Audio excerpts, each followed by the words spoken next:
Hi there, my name is Dr. Katrina Cox, and I'm a naturopathic doctor and the author of The Opportunity in Cancer. I wanted to come on and talk to you about nutrition, especially nutrition after cancer. It's really important that we have this conversation because there are so many social media influences out there. There are so many things, and nutrition can be very, very complicated, or at least it can feel complicated. The most important thing about nutrition is that you need to, for sure, make an individualized plan. Everyone's palate is different. Everyone's lifestyles are different. And what I'm going to talk to you today is about how to build those healthy foundations so that your food has become a lifestyle, not a diet. This reminds me, having this conversation about nutrition really reminds me about a case early on in my practice when I was working with a colon cancer survivor. And she came to me and was having so much griping pain in her abdomen that she was on high doses, and no one could explain where the pain was coming from. They felt like it was phantom pain. She didn't have any pain before. She'd been working through, she'd gone through the chemo. She had a large percentage of her colon was taken out from surgery, and she had reattached. So they had done the reattachment, and she just could not get away from the pain. And unfortunately, another practitioner that she had been working with had told her that she needed to eat raw and ketogenic. And both of these things can have some studies to show that there is some positivity. But the problem becomes with a colon cancer patient that's lost a large percentage of her bowel, this is not a good eating plan for many, many reasons. And so what I did was I was able to convince her to attempt to add broth, warm broth every day into her diet. And so just by doing that, we were able to get the pain down by 10 to 15%. She wasn't having to use breakthrough medication. So that convinced her that maybe we should need to change something. And so what we did was we actually rejigged her entire nutritional plan based on the 3 N's of nutrition, which I'm going to talk about in a second. But we took that raw diet and we made it so that she was never eating anything that wasn't lightly steamed or cooked.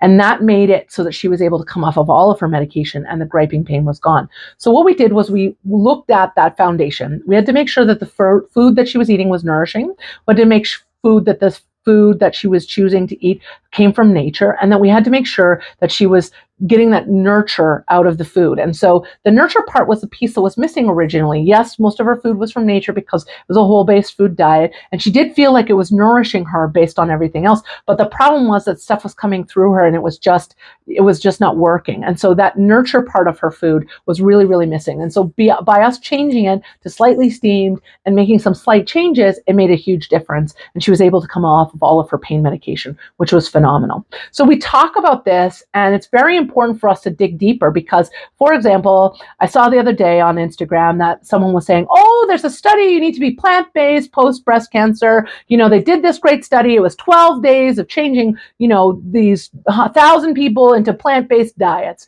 And they showed reduction in all of their markers across the board. And I went, okay, wait a second, 12 days does not give a lifestyle change. How many of those people would have been able to do that beyond 12 days? And did they get the appropriate support? And of course it changed because they were changing what was normally a standard North American diet, which does not include a lot of food from nature and doesn't encourage the nourishing part. And there isn't that connection in terms of nurture with our foods. And so all of that made a drastic lifestyle change to include those things with a plant-based eating diet, but they weren't able to follow them past that. So from my perspective, that study does a little bit more harm than good because 12 days does not create a lifestyle. On top of which, comparison with the standard North American diet isn't actually the way that most dietary interventions are required. So this is where we have to look a little bit deeper.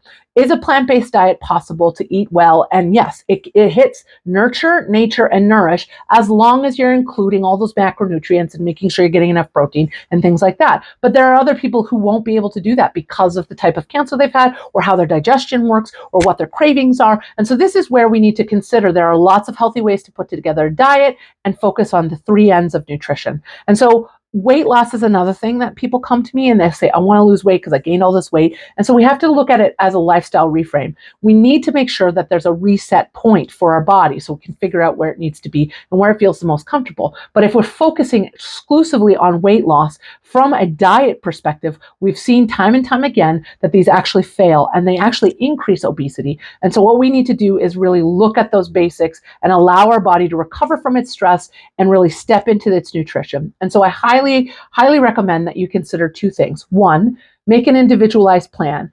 Sit down with somebody who's knowledgeable and make sure that they're not giving you the cut and dry paste of what they think is necessary. If it's not working for you, then it's not the proper nutritional plan. And so you have to actually consider that. And two, remember, it's way more complicated than calories in, calories out. So anyone selling you anything about calories in, calories out, you need to be able to find that foundational piece that says, is my food nourishing? Is my food natural? And does my food come as a nutritive part of our life? And so connecting with our food and reconnecting with our food will allow you to create that individualized plan that you're looking for.